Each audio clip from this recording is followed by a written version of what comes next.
Les gars, bienvenue dans cette nouvelle vidéo. Aujourd'hui une nouvelle vidéo où on va savoir qui je suis vraiment. Est-ce que je suis une psychopathe? Est-ce que je suis pas une psychopathe?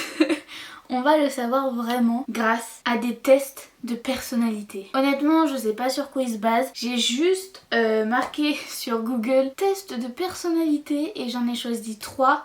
Et j'ai aussi choisi un test que j'ai toujours rêvé de faire, mais vu que c'est pas mon domaine, j'en ai jamais fait. C'est quelle princesse es-tu? C'est un test que j'ai vraiment toujours voulu faire. Mais étant donné que les princesses, c'est pas du tout mon truc et j'ai jamais vu de Disney de ma vie, un peu compliqué de faire un test. Let's go! Alors, on va commencer par un test tout simple, c'est le test 16 personnalités. Il dure moins de 12 minutes. Il faut répondre avec honnêteté même si vous n'aimez pas la réponse et essayez de ne pas laisser de réponse neutre en mode je sais pas et tout. Je vous jure, je vais faire au mieux pour savoir qui je suis vraiment. Vous avez des difficultés à vous présenter à d'autres personnes? Bah je sais pas, ça commence bien. Bah des fois, ça dépend le contexte, des fois oui, des fois non. Du coup je vais mettre une bulle d'accord. Vous êtes souvent si perdu dans vos pensées que vous ignorez ou oubliez votre entourage. Oupsie. Je le fais, on va dire 23 heures sur 24 et 6 jours sur 7. Ça fait beaucoup. Totalement d'accord. Vous avez des facilités à rester sereine et concentrée même lorsque certaines situations donnent lieu à une certaine pression. Si c'est une pression pour quelque chose qui me tient pas forcément à cœur, non, je supporte pas la pression. Faut que j'arrête de mentir, je ne supporte pas la pression. Et je suis sûre que quand j'aurai le permis, au moment par exemple se garer, si j'arrive pas à faire un créneau, je suis du genre à abandonner en fait quand je suis sous la pression. Mais pour y retourner 5 minutes après, mais j'ai besoin de respirer, de faire genre... Sauf que quand t'es dans une situation où tu ne peux pas faire... bah ça empire. Donc par exemple, je suis sûre et certaine que si je dois faire un créneau et que j'y arrive pas et qu'il y a des gens derrière moi qui attendent et en plus de ça qui grognent, je serais du genre à dire bah écoutez, je vous laisse ma voiture, vous la garez, vous vous débrouillez, moi je fais plus rien. Je vais mettre un pas d'accord. Oh la vache, vous savez lire? Non. Vous entreprenez rarement des actions par simple curiosité. Pas du tout d'accord. Moi tout ce que je fais c'est par curiosité, hein. C'est tout. Je suis capable d'aller à un endroit que je ne veux pas et que je n'aime pas, si c'est malsain limite, hein. Juste parce que j'ai vu quelque chose avant et j'ai besoin d'avoir des réponses à mes questions. Et vu que je me pose environ 1500 questions par jour, c'est assez compliqué. Vous vous sentez supérieur aux autres. Alors là, pas du tout d'accord. Oh là là, il y a un truc qui m'énerve, c'est les gens, juste parce que, je sais pas, ils ont un diplôme de plus que toi, ils gagnent plus par mois que toi, ils ont une villa, ou juste ils ont quelque chose de plus que toi, ils pensent qu'ils sont au-dessus de toi, et il faut arrêter, hein. Quelqu'un qui est milliardaire, pour moi en tout cas, il est au même niveau que quelqu'un qui gagne 500 € par mois par exemple. Pas l'argent, c'est pas ce que tu fais, c'est pas les diplômes que tu as, enfin... Voilà qui vont te donner une supériorité par rapport aux autres. Du coup, pas du tout d'accord. Vous êtes généralement très motivé et pleine d'énergie.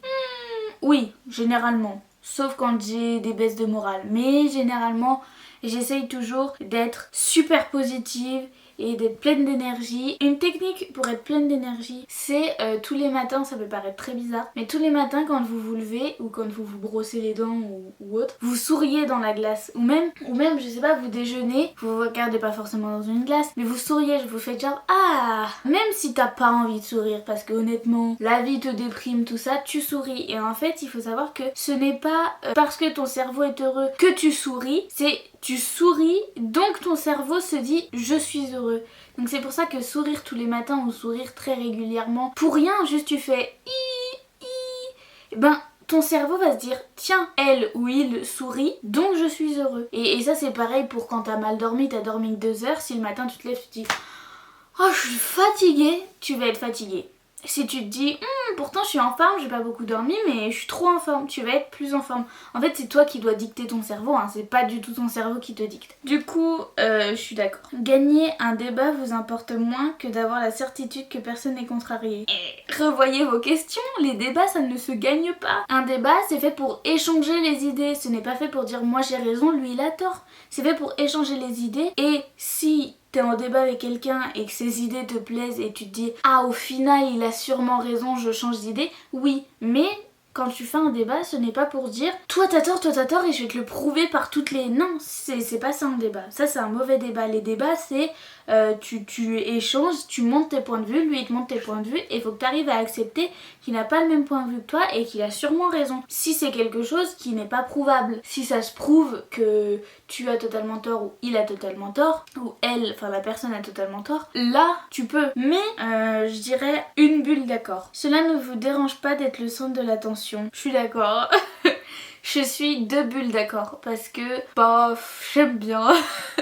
J'aime bien mais pas trop. C'est-à-dire que quand je vais être quelque part, des personnes vont s'intéresser à ma vie pendant, je sais pas moi, 10 minutes, ça suffit. Après, c'est bon, on parle d'autre chose quoi. Moi on s'en fout et j'ai besoin d'être en retrait, d'être dans ma bulle. Vous considérez votre esprit comme plus pratique que créatif? Pas du tout d'accord. Alors pas du tout d'accord. J'ai un esprit, je pense, il a été fait en peinture. Il a été fait en créativité. Genre, celui qui a créé mon esprit, il a pris des bouts de bois, il a pris une peinture, il a pris tout ce qu'il trouvait et il en a fait un esprit. Vraiment, j'ai l'esprit justement plus créatif que pratique. Franchement, si je pouvais vivre que de créativité, je le ferais. Créativité d'amour et d'eau fraîche. Que depuis toute petite, en fait, je récupère des trucs. Des trucs, juste des trucs. Et j'en fais des trucs que je vais jeter dans 1 ou 2 ans parce que je vais plus aimer ces trucs. Mais j'en ai fait des trucs. Pas du tout d'accord. Vous avez des difficultés à ressentir de l'empathie pour les sentiments des autres. Faut répondre sincèrement, ça, quand je vois quelqu'un pleurer ou être en colère ou autre, j'ai qu'une seule envie, c'est d'aller vers lui et de régler tous ses problèmes ou de prendre tous ses problèmes pour moi pour que lui soit bien. Même si c'est quelqu'un que je connais pas, donc non, pas d'accord. On est qu'à 30% du test et je fais que parler.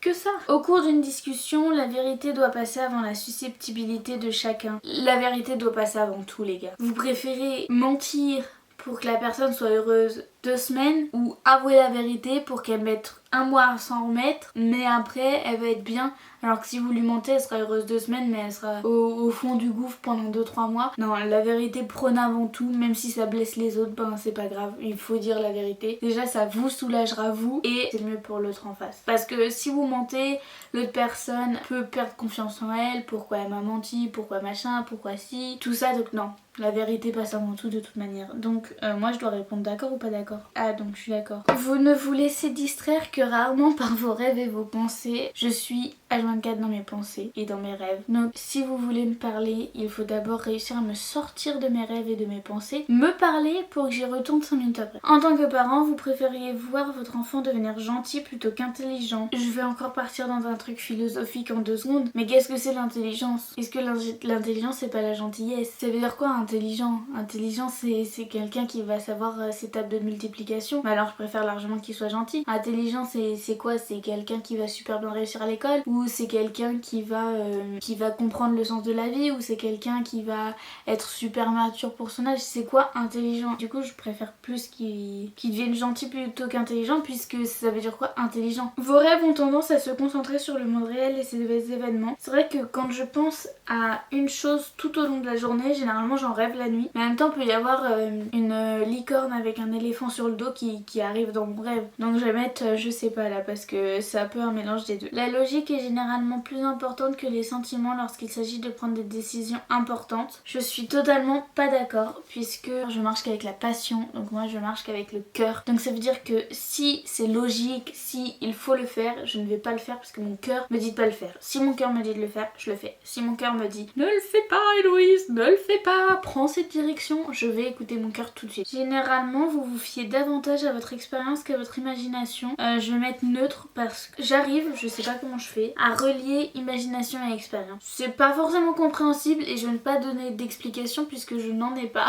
On a fini le test. On a fini le test après 45 minutes. Alors, votre type de personnalité est médiateur. Oh, il y a une petite dame nature. Esprit, je suis à 44... extraverti. Ah non, je suis à 56%. Je comprends pas leur truc. Esprit, je suis à 56% introverti et 44% du coup extraverti. L'énergie, je suis 87% intuitif et 13% observateur. La nature, 18% pensée et 82% sentiment. Bah oui, je vous ai déjà dit que je marchais avec les émotions, le cœur et les sentiments. Donc tactique, 29% jugement et 71% prospection. Identité, 71% assuré, 29% prudent. Voilà qui je suis vraiment, je suis médiatrice. Bon, après il y a tout un blabla, on va pas tout lire parce que ça va être trop long. Mais du coup, on va faire quelle princesse Disney es-tu? On va le faire direct. J'ai jamais vu Disney, donc je pense qu'il y a beaucoup de personnages que je vais pas connaître ni rien. Parce que là, la première question, c'est si tu devais adopter un compagnon d'une des princesses Disney, qui choisirais-tu? Honnêtement, j'en connais qu'un sur les 4, donc ça va être compliqué. C'est le test de Disney! Si tu devais adopter un compagnon d'une des princesses Disney, qui choisirais-tu? Réponse A, Olaf. B, Gus. C, Raja. D, Miko. Je connais qu'Olaf, donc je vais mettre Olaf. Quel genre d'aventure voudrais-tu vivre en tant que princesse? Tu veux vivre une aventure en rapport avec la nature et les animaux. Tu veux vivre une aventure pleine de rebondissements face à un méchant charismatique. Tu veux vivre une aventure où ta priorité sera d'apprendre à être heureuse par toi-même. Tu veux vivre une aventure qui te permettra de rencontrer l'amour. Je dirais la C. Je veux vivre une aventure où ma priorité, ça va être d'apprendre à être heureuse par moi-même, puisque pour moi c'est le plus important. Quel type de prince voudrais-tu à tes côtés? Oula! A. Un prince qui t'acceptera et t'aimera tel que tu es sans essayer de te changer. Un prince qui sera romantique et te traitera comme une princesse de conte de fées. Je n'aime pas les princesses, je n'aime pas le romantisme, donc ça va pas être ça. Aucun. Tu estimes qu'une princesse n'a pas besoin d'un prince pour s'épanouir. Un outsider, quelqu'un qui ne viendrait pas du même monde. Si je veux quelqu'un qui vienne du même monde que moi, comme ça il me comprend. Un prince qui m'accepte et qui m'aime tel que je suis sans essayer de me changer, c'est tentant. Mais en vrai, j'ai pas besoin d'un prince pour m'épanouir. Quelle est ta chanson Disney favorite parmi celles-ci? Libérée, délivrée, je ne mentirai plus jamais. Libérée, délivrée, c'est décidé, je m'en vais. Je la connais par cœur, donc on va pas. Je l'ai vue 10 fois en musique. Ce rêve bleu, je n'y crois pas, c'est merveilleux. L'air du vent, je ne connais pas. Et Tendre rêve, je ne connais pas. Je vais dire Libérée, délivrée. À ton avis, quelle est ta plus grande qualité? Tu es déterminée, tu es courageuse, tu es loyale, tu es indépendante. Je dirais que je suis indépendante. J'ai pas besoin des autres pour être moi, pour être heureuse, pour être machin. Et au contraire, quel est ton plus gros défaut? Tu es méfiante, tu es têtue, tu es naïve, tu es négative. Je suis méfiante parce que je ne suis pas du tout têtue, je ne suis pas du tout naïve et je ne suis pas du tout négative. Mais je suis très méfiante et ça porte énormément, enfin ça c'est pas bien du tout. Quel pouvoir ou objet magique voudrais-tu posséder? J'ai la voix qui part en bonbon parce que ça fait clairement 1 heure que je parle et que ça fait mal à la gorge. La faculté de lire dans l'âme des gens, un tapis volant, une baguette magique, les pouvoirs de contrôler les éléments. Je dirais la réponse A, la faculté de lire dans l'âme des gens. C'est encore un peu de la curiosité.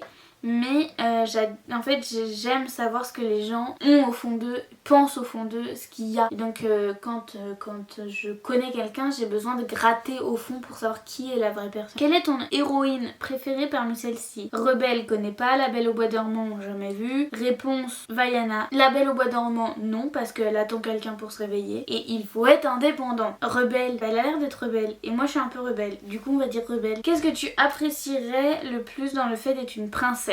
Montrer l'exemple et devenir un vrai modèle. Pouvoir te battre plus facilement pour les causes qui te tiennent à cœur. Avoir des personnes autour de toi prêtes à tout pour exaucer tes moindres souhaits. Pouvoir être libre et n'avoir de compte à rendre à personne. Je dirais la D. Pouvoir être libre et avoir des comptes à rendre à personne. Après la A et la B. Genre montrer l'exemple, devenir un modèle, pouvoir te battre plus facilement pour les causes qui te tiennent à cœur. Ça me plaît beaucoup, mais la D me ressemble beaucoup plus. Moi j'ai un problème. Quelle est ta couleur préférée? Il y a le violet, le bleu, le jaune, le rose. Je déteste le rose. Le bleu. Je suis Elsa dans Libérée délivrée. Alors j'ai 60% d'Elsa, 30% de Pocahontas, 0% de Cendrillon. Bah oui, j'ai pas besoin d'un prince charmant. Et 10% de Jasmine. Si tu devais être une princesse Disney, tu serais Elsa. Comme elle, tu es quelqu'un qui a terriblement besoin de liberté, souvent renfermé sur toi-même par le passé. Tu n'as plus envie de te cacher ni de faire semblant d'être quelqu'un d'autre. autres. Bien au contraire, tu as envie de t'entourer des personnes bienveillantes qui ne te jugeront pas. Méfiante, tu es également loyale et courageuse et tes amis savent qu'ils peuvent compter sur toi. Je suis Elsa. Y a-t-il un air de ressemblance ? Absolument pas. Donc je suis Elsa et je suis médiatrice. Ça me va totalement parce que quand j'ai lu un peu la partie de médiateur, c'est totalement moi et ça me va. Et vous, qui êtes-vous vraiment? Bon les gars, c'est la fin de cette vidéo qui était en fit avec mon pinceau. J'espère qu'elle vous aura plu. Si elle vous a plu, tant mieux. Si elle ne vous a pas plu, ben tant pis. Au revoir.